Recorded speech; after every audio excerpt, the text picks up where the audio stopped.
Eh bien, y a-t-il un problème avec votre maison alors? Ma maison? Non. Je vis dans un magnifique manoir de 3 étages avec des domestiques, une piscine et un double garage. Alors pourquoi diable pleurez-vous, vieil homme? Je ne me souviens plus où j'habite. Docteur, mon pénis a des taches marron. Le docteur l'examine et demande: Êtes-vous marié? Non. Une petite amie? Un petit ami? Non. Non. Est-ce que vous allez au bordel? Des escortes? Jamais.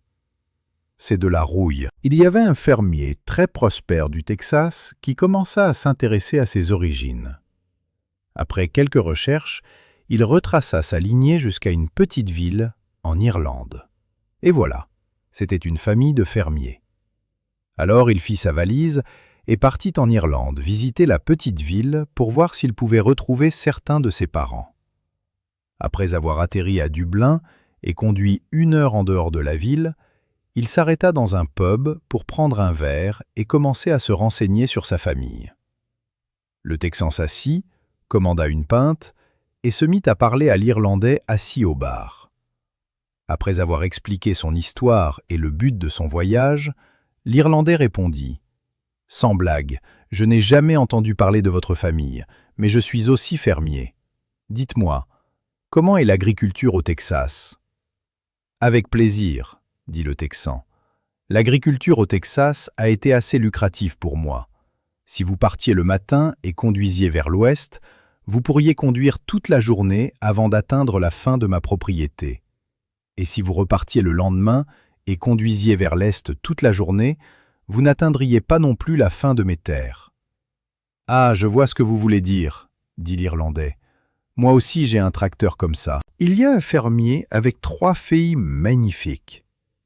Il se méfiait toujours qu'elles ne fréquentent des hommes horribles, alors il leur interdit de sortir avec qui que ce soit pendant toute leur adolescence. Mais quand elles eurent 18 ans, les filles dirent à leur père qu'il ne pouvait plus les empêcher de sortir. Et le fermier, au lieu de se disputer avec elles, accepta, mais à une condition. Il voulait rencontrer leur prétendant. Et s'il décidait qu'il ne l'aimait pas, le fermier le canarderait avec le fusil de chasse qu'il gardait près de la porte. Immédiatement, les 3 filles trouvèrent un cavalier, et le premier garçon vient à la porte chercher la première fille. Le fermier accueille le garçon à la porte avec le fusil à la main. Et le garçon dit: « Bonjour, je m'appelle Joe et je suis là pour Flo. Est-elle prête à partir? » Ce garçon semble assez sympa, alors le fermier le laisse sortir avec sa fille. Le deuxième garçon arrive à la porte, et le fermier ouvre à nouveau la porte avec son fusil à la main.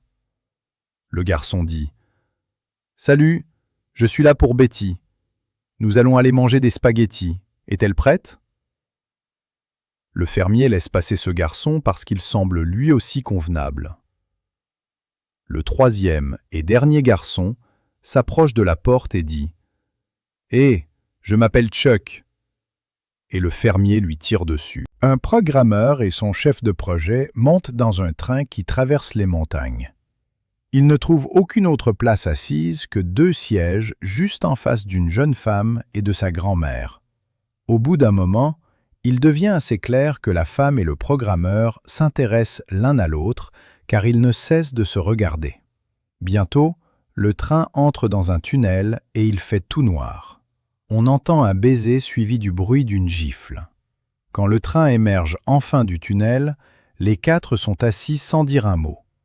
La grand-mère pense: « C'était très impoli de la part de ce jeune homme d'embrasser ma petite fille, mais je suis contente qu'elle l'ait giflé. » Le chef de projet pense: « Je ne pensais pas que le programmeur était assez courageux pour embrasser la femme, mais je regrette qu'elle m'ait raté quand elle a giflé. » La jeune femme pense: « Je suis contente que le garçon m'ait embrassé, mais je regrette que ma grand-mère l'ait giflé. » Le programmeur a un sourire satisfait sur le visage et pense: « La vie est belle. Combien de fois un homme a-t-il la chance d'embrasser une belle femme et de gifler son chef de projet en même temps ? »